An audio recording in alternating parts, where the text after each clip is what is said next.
educational institutions are vital to the city of Pittsburgh. A college or university can be found around nearly every corner of the city, with the University of Pittsburgh simply referred to as Pitt. Pitt hosts the Cathedral of Learning, one of the most notable buildings in the city, especially in its home of Oakland.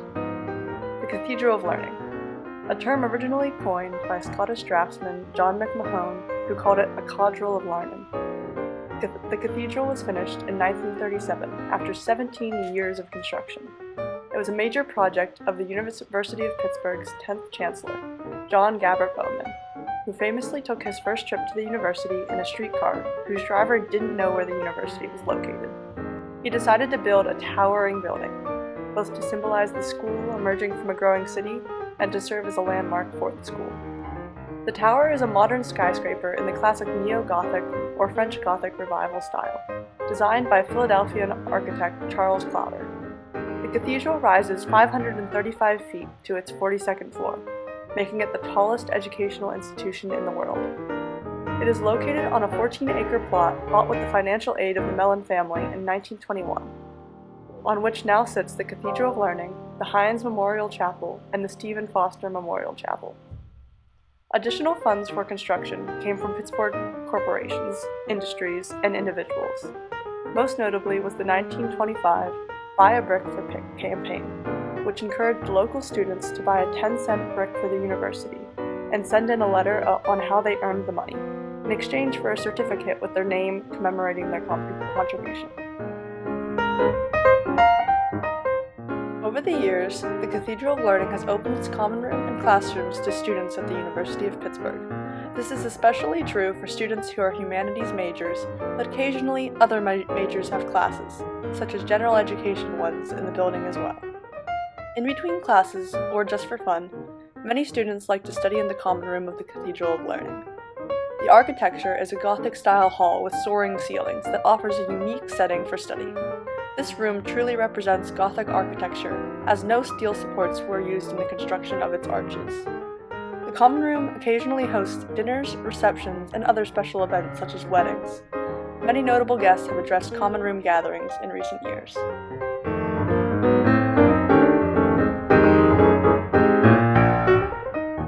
Oftentimes, the classrooms have a committee that needs to show a design of their room and pay for everything.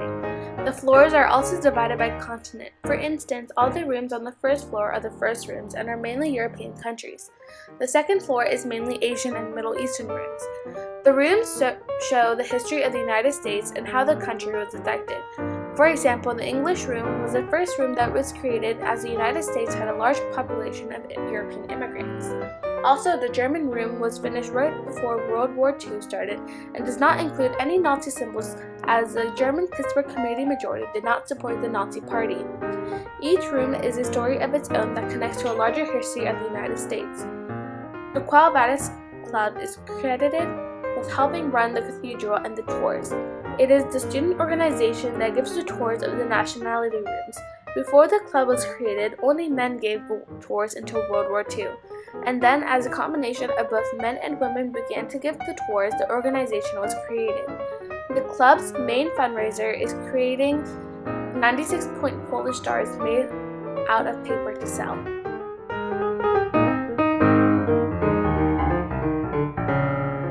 The Scottish Room was dedicated in 1938 and it was designed by Scottish architect Reginald Fairley.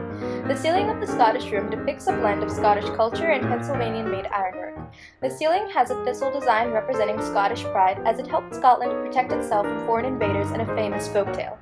And the chandeliers are shaped like famous Scottish crowns representing Scottish sovereignty. There's a large portrait near the center of the room which depicts an image of Robert Burns, who is Scotland's national poet. He wrote in both English and Scots and focused a lot on political and religious rebellion. A lot of the items in the room that were made out of ironwork were manufactured by Samuel Yellin in Philadelphia and depict famous Scottish freedom fighters. Throughout the room there are symbols in plaster that depict the different Scottish clans that have a heavy presence in western Pennsylvania. Heather, which represents McIntyre and MacDonald, Juniper for Ross, and Oak for Cameron and Stewart. There are far more, but these are the major clans. The Scots-Irish were the first Europeans to settle in southern western Pennsylvania in large numbers. Arthur Lee, who visited Pittsburgh in 1784, noted the settlement was inhabited almost entirely by Scots and Scots-Irish. These settlers spoke a Scottish variation of English, and many Pittsburghese phrases came from them. Among these are red up, nebby, slippy, and yins, which is also Scots-Irish. The early American Room was dedicated in 1938 and did not have a committee. Rather, it was funded by one man, George Hubert Clapp. The room is located on the third floor of the cathedral, which was originally intended to hold rooms reflecting the history of the United States and Pennsylvania specifically. However, this plan was scrapped so that more nationality rooms could be built there. When walking into the room, visitors are presented with a 17th century living room and kitchen area. The bricks and lumber used to build this room were salvaged from old structures in New England. The room has a low roof, as the buildings from that time were often built with low roofs to keep the heat in the floor, especially important because of the freezing temperatures during the winters. The other nationality rooms have towering windows, but this room does not. We should have realized that the room had more to offer. The room has a closet with a secret door in it leading to a second level, which contains a period-accurate bedroom. They had room for it because of the low ceiling of the floor below. Most of the furniture, a bed, cradle, and a small table, was dedicated by Elva McDaniel Moose. The bed is composed of ropes under a quilt, and people of the time period had to tighten the cords before they went to bed, which is how the term sleep tight was coined. Despite being relatively empty, this was considered to be an upper-class house in America during the 17th century, as other houses would only have dirt floors and no upper level. We also toured the very unique Syria Lebanon room, for which there is very little footage, and asked our tour guide, Pitt Senior and linguistics major Eric Brindling, about the specifics of the room. Some, very observant art aficionado decided to save it, and they, took it apart and shipped it over to America. It was in a display in New York for a time, and then it was finally bought by the Syria-Lebanon Committee.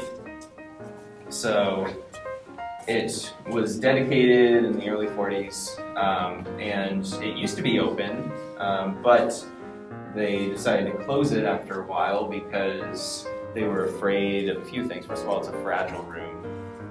There's like real gold leaf on the walls, so they were sort of afraid that people would sort of pick at it, or at the very least that their backpacks would slam against it and whatnot. So that's why it's closed.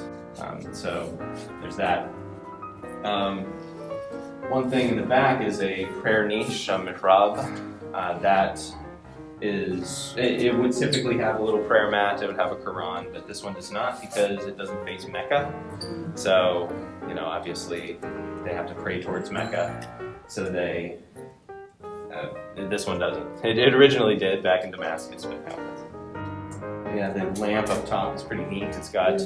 It's a self-extinguishing lamp, as it were. The way that works is that there's a layer of oil on top of a layer of water, so the wick will burn through the layer of oil, and then once it gets to the layer of water, it extinguishes itself. There was a break in the creation of the rooms for 30 years because of the overall lack of funding for the rooms and because of anti-immigrant or anti-foreign sentiments resulting from the current Cold War, Vietnam War, and Korean War of the time period between 1957 and 1987. The Armenian room was dedicated in 1888. It represents a 10th to 12th century monastic Shahan monastery-style room. It is modeled after the Menassedorum, a library located in the Luri district of northern Armenia. Designed by Turkum Crimean, the room weighs 22 tons with steel latticework and stone. The opening on the ceiling is called a yurtik, used to ventilate the fumes formed by the oil lamps. It also symbolizes God watching down at the monks. The room also consists of the Armenian alphabet engraved on the wall, a candle niche, and engraved eagles. The pomegranate carving in the niche symbolizes unity and diversity, fertility, and good fortune. In an Armenian wedding ritual, the bride would open the pomegranate and scatter the seeds to ensure that she will get pregnant. The Kochkar niche, dated to April 24, 1915, commemorates the survivors of the Armenian genocide and forced exodus. The coiled circles symbolize eternal life. The cornerstone is made out of basalt from the grounds of the Sanahin Monastery. The stone was dedicated on the eve of Martyrs' Day, 1988. The thumbprints of 5 survivors of the 1915 forced march were pressed into the mortar besides the handprint of a 6-month-old Nora Snorhokian, Pittsburgh's youngest Armenian at the time. A brass plate with their names rests behind the stone.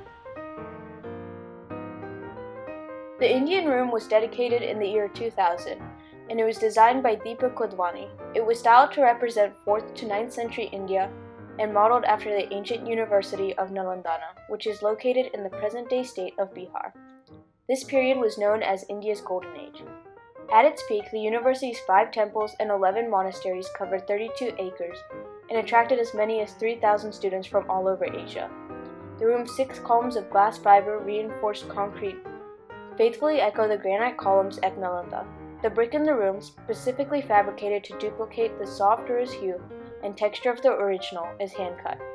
The pilasters, columns, niches, and floor recall ancient architectural elements found at Nalanda. The 3 watercolors depict students studying in a more progressive way compared to their European counterparts. The wall panel to the left of the copper plate displays India's major language scripts. Each line reads, "Let noble thoughts come to us from all sides," a passage from the Rig Veda in a different script. The scripts represent India's 16 official languages. This room was the most expensive room at the time it was built due to the brick foundation of the room and gold lettering in all of the wall scriptures. The India Room has a lot of Buddhist roots, but also represents the religious diversity of India. Western Pennsylvania has a large South Asian and Indian population. We caught up with 2 University of Pittsburgh students to ask them about their experiences with the Cathedral of Learning and the Nationality classrooms. Alright, so what are your names? My name is Roger. I'm Will. And what year of college are you doing? I am in my 2nd year, so I'm a sophomore. Great, and what are your majors? I'm majoring in computer science. So what are your favorite nationalities in the cathedral and why? Yeah, my favorite room in the cathedral, nationality room in the cathedral, is the Swedish room because I have a friend who takes Swedish and he gave me Swedish candy once. I would say mine's just the Scottish room because it's usually empty. I feel like there's not a lot of classes in there, so I end up studying there a lot. What is one other thing you like about it? I like hanging out in the basement of the cathedral because there's a computer lab and also like a food court, so you don't really have to like leave the floor like the basement. I like the cathedral just because, like I said, like there's usually a lot of empty space to study in. It's like usually pretty quiet and also cool. That's what's to study. Right, and our last question is there anything else you'd like to share with us regarding your experience with it? I still don't know if there's a bathroom on the first floor.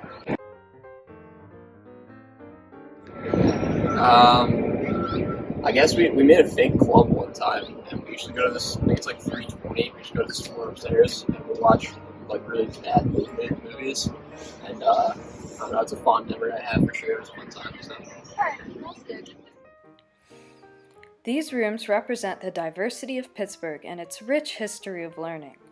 The cathedral has come a long way since the 1900s when it was founded and is now home to 29 nationality rooms and still has a long way to go, as evidenced by ongoing projects in the Cathedral of Learning. As stated by the time capsule of Pitt's graduating class of 1937, the year the cathedral opened, the Cathedral of Learning expresses for Pittsburgh a desire to live honestly in a world where kindness and happiness of creating are life.